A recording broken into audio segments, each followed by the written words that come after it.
Good morning बच्चों। आज की क्लास बहुत ही इम्पोर्टेंट रहने वाली है आप सभी के लिए। ये जो क्लास है, इस क्लास में हम बात करेंगे डिविजिबिलिटी रूल का, जो कि आपने पिछली क्लासों में पढ़े भी होंगे। जिनको आते हैं उनका रिवाइज हो जाएगा, कुछ नया सीखने को मिलेगा, और जिनको नहीं आते हैं वो उनको अच्छे से लर्न कर ले। स्टार्ट करते हैं। सबसे पहले बात करते हैं डिविजिबिलिटी रूल ऑफ 2। कोई भी नंबर 2 से कब डिवाइड होगा? जब उसके लास्ट मतलब यूनिट डिजिट, जिसको वंस डिजिट बोलते हैं, वो क्या है?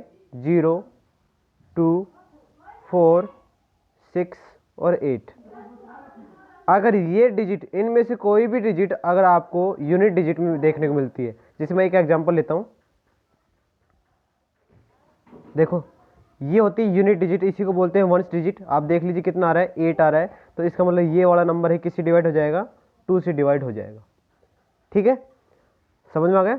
तो बस ध्यान रखना है आपको कि किसी भी नंबर के यूनिट डिजिट या वंस डिजिट 0 हो, 2 हो, 4, 6 या 8 हो, तो वो नंबर 2 से डिवाइड हो जाएगा। क्लियर? चलिए बात करते हैं नेक्स्ट जो हमारे डिजिट है। नेक्स्ट डिजिट की बात करें 3 की। 3 से डिविजिबल कब होगा? तो 3 से डिविजिबल, देखो एक एक जो रूल है वो आपको बहुत ही ध्यान से पढ़ना है, क्योंकि ये जो क्लास है, इस क्लास में आपको बहुत ही अच्छी तरीके से सीखने का मौका मिल रहा है। 3 की बात करते हैं तो 3 कोई भी नंबर है वो 3 से कब डिवाइड होगा, कब पूरा पूरा डिवाइड हो सकता है, तो उसके लिए मैं बताने जा रहा हूँ। एग्जाम्पल के थ्रू मैं बताऊँगा। जैसे मैंने एग्जाम्पल लिया 2, 3, 4, कह रहा है कि बताओ ये नंबर 3 से डिवाइड होगा कि नहीं होगा। तो आपको क्या करना है कि इन तीनों जितने भी डिजिट हैं इस नंबर में, डिजिट कितनी है? 1, 2, 3, 3 डिजिट है। इन तीनों का आप सम करो, मतलब ऐड करो इनको, 2 + 3 + 4, और जब इनको ऐड करते हैं तो कितना आ रहा है? जल्दी बताओ कितना आ रहा है? 9 हो गया। कितना हो गया? 9। अब ये जो 9 आया, ये 9 3 से डिवाइड होता है कि नहीं होता? 3 से डिवाइड हो रहा है कि नहीं हो रहा? अगर ये 9 3 से डिवाइड हो रहा है तो पूरा नंबर, ये वाला जो नंबर है, ये भी किससे डिवाइड हो जाएगा? 3 से डिवाइड हो जाएगा। कहने का मतलब क्या है कि कोई डिजिट, कोई नंबर 3 से डिवाइड तब होगा जब उनके डिजिट का अगर हम सम करें, और सम करने के बाद जो रिजल्ट आया वो रिजल्ट 3 से डिवाइड हो जाए, तो पूरा नंबर 3 से डिवाइड हो जाएगा। क्लियर? बात करते हैं नेक्स्ट जो हमारा है। देखो एक एक रूल आपको बहुत ही ध्यान से समझना है, बहुत ही इंपॉर्टेंट रहने वाली है ये क्लास आप लोगों के लिए। बात करते हैं रूल 4 की, डिविजिबिलिटी रूल ऑफ 4। 4 से कोई नंबर कब डिवाइड होगा? अब इसके लिए आप ध्यान रखेंगे, इसमें लास्ट के जो 2 डिजिट है, लास्ट की 2 डिजिट है। अब मैं बात करता हूँ, एक एग्जांपल ले लेता हूँ सीधा, 2, 3, 5, 2, 4, 4, ये हमारे पास। ठीक है, मान लो कह रहा है कि ये बताओ ये 4 से डिवाइड होगा कि नहीं होगा। तो आपको क्या करना है? लास्ट की 2 डिजिट चेक करनी है। ठीक है, लास्ट वाली 2 डिजिट आपको चेक करनी है। अगर इन दोनों डिजिट में 4 का भाग चला जाए, ध्यान से सुनना क्या कहने जा रहा हूँ, या तो ये दोनों डिजिट 0 हो, देखो मैं जो बताने जा रहा हूँ उसको ध्यान से सुनना है, या तो ये दोनों डिजिट 0 हो, या फिर ये जो दोनों डिजिट हैं ये 4 से डिवाइड होनी चाहिए। ठीक है, तभी ये पूरा नंबर 4 से डिवाइड हो जाएगा। 2 कंडीशन बता दी ना मैंने इसमें, या तो लास्ट की दोनों डिजिट 4 से डिवाइड होनी चाहिए, या फिर लास्ट की दोनों डिजिट 0 होनी चाहिए। ठीक है, तो ये रूल है डिविजिबिलिटी रूल ऑफ 4। 4 का जो नियम है, इसमें हम पता लगा सकते हैं कि भाई 4 से डिवाइड होगा कि नहीं होगा। बात करते हैं रूल 5 की। 5 से डिवाइड कब होगा? तो 5 के लिए तो आपको सिंपल सा याद रखना है, लास्ट की डिजिट या तो 0 होनी चाहिए या फिर 5 होनी चाहिए, लास्ट की डिजिट। एग्जांपल जैसे 2, 3, 5, 4, 5। अब इसमें लास्ट की डिजिट कितनी है? 5। 5 आ जाए या फिर 0 आ जाए, ठीक है, 5 आ जाए या फिर 0 आ जाए, तो वो नंबर किससे डिवाइड हो जाएगा? 5 से डिवाइड हो जाएगा। क्लियर? चलिए बात करते हैं रूल नंबर जो हमारा नेक्स्ट है 6 का बात करते हैं। तो 6 से कब डिविजिबल होगा? 6 से कब डिविजिबल होगा? तो इसके लिए आपको ध्यान रखना है कि देखो 6 के फैक्टर करते हैं, 6 के टुकड़े करते हैं, तो 2 आता है और 3 आता है। कितना आता है? 2 और 3, 2 3 6 होते हैं ना। ठीक है, 2 और 3, तो इसका मतलब क्या हुआ कि कोई नंबर, एक ऐसा नंबर जो 2 से भी डिवाइड हो जाए और 3 से डिवाइड हो जाए। अगर दोनों नंबरों से डिवाइड हो रहा है तो वो नंबर 6 से भी डिवाइड हो जाएगा। समझ में आ गया? ये तो था बेसिक तरीका। अब मैं इसकी ट्रिक बताता हूँ आपको। ट्रिक क्या है? कोई भी नंबर इवन होना चाहिए। कोई भी नंबर आपको दे रखा है वो इवन होना चाहिए। सबसे पहले तो क्या होना चाहिए? इवन। इवन जैसे मैं मानता हूँ, इवन मैंने बताया था लास्ट में, इवन नंबर कब होते हैं? जो लास्ट में 0, 2, 4, 6, 8 ये आए, वो सारे के सारे इवन नंबर होते हैं। अब देखो ये नंबर इवन है कि नहीं है? लास्ट का नंबर चेक करो कितना है? 4 है, तो 4 इवन है तो पूरा नंबर क्या होगा? इवन होगा। ठीक है, तो इवन नंबर होना चाहिए, पहली बात तो ये 6 का। और दूसरा, इनका सम ऑफ डिजिट, अगर इनका सम करें तो सम होने के बाद, सम करने के बाद जो आंसर आए वो 3 से डिवाइड होना चाहिए, तो नंबर वो 6 से डिवाइड हो जाएगा। इसमें 2 कंडीशन बताई मैंने, एक एक कंडीशन आपको बहुत ही ध्यान से समझनी है। इसमें 2 कंडीशन मैंने ये बताई है कि नंबर इवन होना चाहिए और इन नंबर्स के अंदर जो डिजिट आती हैं उन डिजिट का सम 3 से डिवाइड होना चाहिए, तो वो नंबर किससे डिवाइड हो जाएगा? 6 से। अच्छा, मैंने इसे ऐसा क्यों बताया? क्योंकि देखिए मैंने अभी इसका फैक्टर किए थे, कितने आए थे? 2 और 3 आए थे। तो 2 से डिवाइड कब होगा? जब नंबर इवन होगा। तो मैंने पहले बता दिया नंबर इवन होना चाहिए। 3 से डिवाइड कब होगा? 3 से डिवाइड कब होगा? जब इन नंबर का सम कितना होना चाहिए? इन नंबर का सम 3 से डिवाइड हो जाना चाहिए। इन नंबर का जो सम आएगा, जो रिजल्ट आएगा, वो 3 से डिवाइड हो जाना चाहिए। ठीक है, तो अगर दोनों कंडीशन को फॉलो कर लेगा तो 6 से डिवाइड हो जाएगा। क्लियर? तो ये है रूल किसका? 6 का, कि 6 से डिवाइड कब होगा?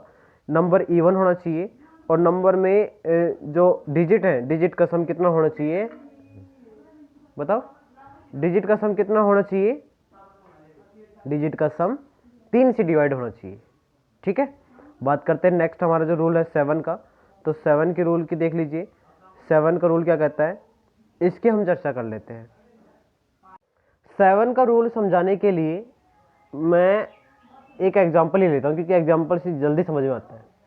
ठीक है, जैसे मैं बात करता हूँ 2, 4, 3, 2, 1, 9। ठीक है, बड़ा हो गया, थोड़ा छोटा ले लेते हैं हम इसको। ठीक है, थोड़ा छोटा ले लेते हैं हम इसको। 7 का डिविजिबिलिटी रूल है और उसमें मैं एग्जांपल ले रहा हूँ 2, 4, 3, ये नंबर ले लेता हूँ।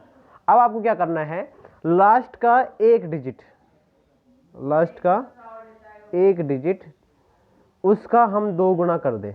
ध्यान से सुनना, 3 गुणा में 2, 2 गुना करेंगे, कितना हो गया?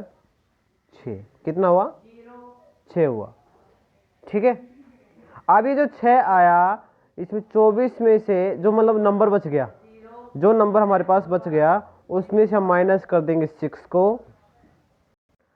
जैसे ये 6 हम इसमें से माइनस करेंगे तो कितना निकल के आया? 18। ठीक है, कितना आया? 18 आया। अब जो हमारे पास जो आंसर आया, वो आंसर अगर 7 से डिवाइड हो जाता है, 7 से डिवाइड हो जाता है, तो पूरा नंबर 7 से डिवाइड हो जाएगा। समझ में आ गई बात? पूरा नंबर 7 से डिवाइड हो जाएगा।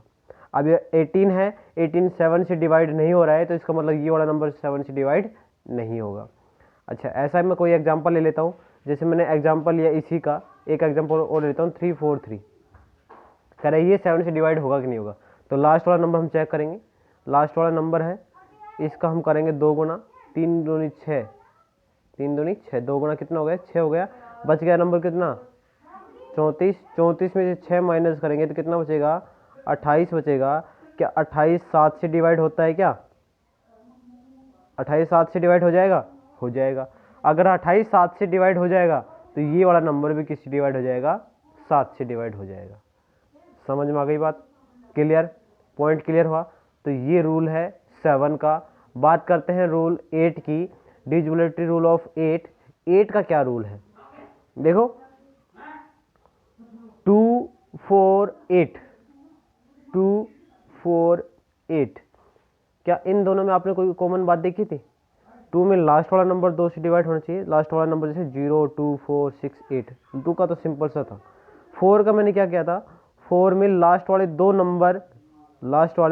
दो नंबर किससे डिवाइड होने चाहिए थे? 4 से डिवाइड होने चाहिए थे या फिर 0 होने चाहिए थे। ठीक है, 8 का रूल सेम इसी से मिलता जुलता है 4 वाले रूल से। 4 वाला याद हो गया तो 8 वाला भी याद हो जाएगा। 8 वाले में क्या है, बस इतना ध्यान रखना है, अगर 4 में हमने 2 नंबर लिए थे तो 8 में हम लेंगे 3 नंबर।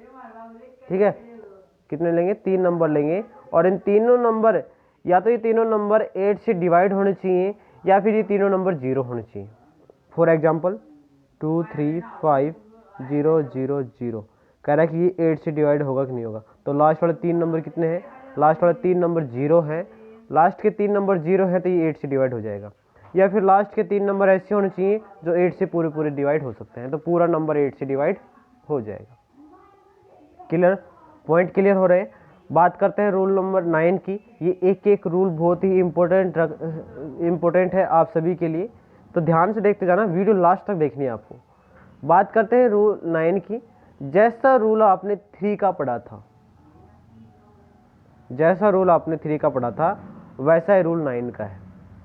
3 में जो नंबर था उसमें डिजिट का हमने सम किया था, तो सम करने के बाद जो आंसर आया वो अगर 3 से डिवाइड हो जाता था तो पूरा नंबर 3 से डिवाइड होता था। सेम इसी तरीके 9 में भी है, ये सेम तरीका।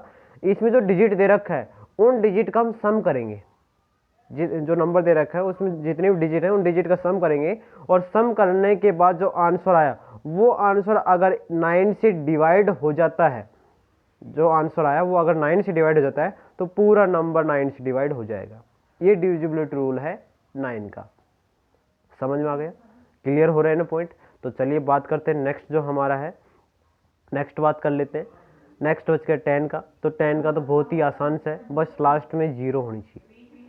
लास्ट वाला नंबर क्या होना चाहिए, 0 होना चाहिए, मतलब यूनिट डिजिट या वंश डिजिट क्या होनी चाहिए, 0 होनी चाहिए, तभी वो नंबर 10 से डिवाइड होगा। समझ में आ गया। 11 की बात कर लेते हैं। 11 में देख लीजिए, 11 में क्या है, 11 में आपको थोड़ा सा ध्यान देना पड़ेगा। इसके लिए भी मैं एक एग्जांपल लेता हूँ। 2 3 1 2 1 2 3, ये नंबर मैंने ले लिया। ठीक है, अब मुझे क्या करना है, मुझे ओड नंबर देखने, ओड प्लेस पे। ओड प्लेस का मतलब क्या हुआ, देखो मैं बताता हूँ। ओड मतलब पहली पोजीशन पे, तीसरी पोजीशन पे, पांचवी पोजीशन पे, ओड नंबर वाली पोजीशन पे। तो पहले नंबर पे ये, तीसरे नंबर पे ये, एक छोड़ के एक, पांचवें नंबर पे एक और सातवें नंबर पे। ठीक है, ये तो हो गई ओड प्लेस पे। ये क्या हो गई, ओड प्लेस पे हो गई, मतलब ओड नंबर पे, पहले नंबर पे, तीसरे पे, पांचवें पे, सातवें पे, सारी ओड प्लेस पे है। ठीक है, इनका हमें करना है सम। सम करोगे 2 + 1 + 1 + 3, कितना हो गया, 7। कितना हुआ, 7 हुआ। ठीक है, क्लियर। अब जो बाकी जो नंबर बच गए, इनके अलावा जो बाकी बच गए, कौन कौन से बच गया, एक तो 3 बच गया, एक 2 बच गया, एक 2 बच गया। तो 3 + 2 इनको भी ऐड करना है। 3 + 2 कितने हो गए, 5, और 5 और 2 कितने हो गए, 7। 5 और 2 कितने हो गए, 7। ठीक है, अब दोनों नंबर का हमें डिफरेंस लेना है। डिफरेंस मतलब क्या है कि बड़े नंबर में छोटा नंबर हमें माइनस करना है। तो दोनों नंबर का अगर हमें डिफरेंस लेंगे तो 7 में 7 का कितना बच गया, 0। समझ में। अब सुनो मेरी बात, करना तरीका यही है, या तो 0 बचे डिफरेंस लेने पे, या फिर उनका अंतर, डिफरेंस, उनका डिफरेंस या तो 0 बचे या फिर जो डिफरेंस बचे वो 11 से डिवाइड होना चाहिए। समझ में आ रहा पॉइंट, या तो डिफरेंस 0 बचना चाहिए या फिर जो भी डिफरेंस बचे वो 11 से डिवाइड होना चाहिए, तो पूरा नंबर 11 से डिवाइड हो जाएगा। तरीका यही करने का, अल्टरनेट नंबर लेना, अल्टरनेट मतलब एक छोड़ के एक, इधर से एक छोड़ के एक नंबर लेना है और उनको ऐड करना है, बाकी जो नंबर बच गए उनको ऐड करना है, फिर दोनों जो रिजल्ट आए हमारे पास उनको माइनस करना है। माइनस करने के बाद अगर रिजल्ट 0 आता है या फिर जो भी रिजल्ट आए वो 11 से डिवाइड हो जाना चाहिए, तो पूरा नंबर 11 से डिवाइड होगा। क्लियर, तो ये रूल है 11 का। चलिए बात करते हैं डिविजिबिलिटी रूल ऑफ 12, 12 की बात करते हैं। ठीक है, 12 की क्या बात है, अब 12 को आप देख लीजिए, 12 के फैक्टर करेंगे 4 और 3, तो कोई भी नंबर, अब सुन लो ध्यान से, कोई भी नंबर 4 से डिवाइड हो जाना चाहिए, 4 से डिवाइड होना चाहिए और 3 से डिवाइड होना चाहिए। मतलब कोई भी एक ऐसा नंबर जो हमें ये अगर ये चेक करना है कि भाई 12 से डिवाइड होगा कि नहीं होगा, तो सबसे पहले हम 4 का भाग देंगे, 4 का भाग पूरा पूरा जा रहा है, फिर 3 का भाग देंगे, 3 का भाग भी पूरा पूरा जा रहा है। अगर दोनों भाग देने के बाद अगर दोनों में रिजल्ट मतलब रिमाइंडर 0 आ रहा है, मतलब पूरा पूरा भाग जा रहा है दोनों नंबरों से, 4 से और 3 से, तो वो नंबर 12 से भी डिवाइड हो जाएगा। ये तो था बेसिक। अब बात करता हूँ इसकी ट्रिक। तो ट्रिक कैसे होगी आप देख लीजिए। 4 का रूल क्या कहता है, लास्ट के 2 नंबर क्या होने चाहिए, 4 से डिवाइड होने चाहिए। तो आपको क्या करना है, सबसे पहले अगर आपको ये कहे कि 12 का, आप बताओ कि 12 का डिविजिबिलिटी रूल क्या है, तो आप सबसे पहले तो आप क्या करोगे, 12 को आप चेक करोगे, 12 वाले को चेक करोगे कि 12 से डिवाइड होगा कि नहीं होगा। तो मैं एक एग्जांपल ले लेता हूँ।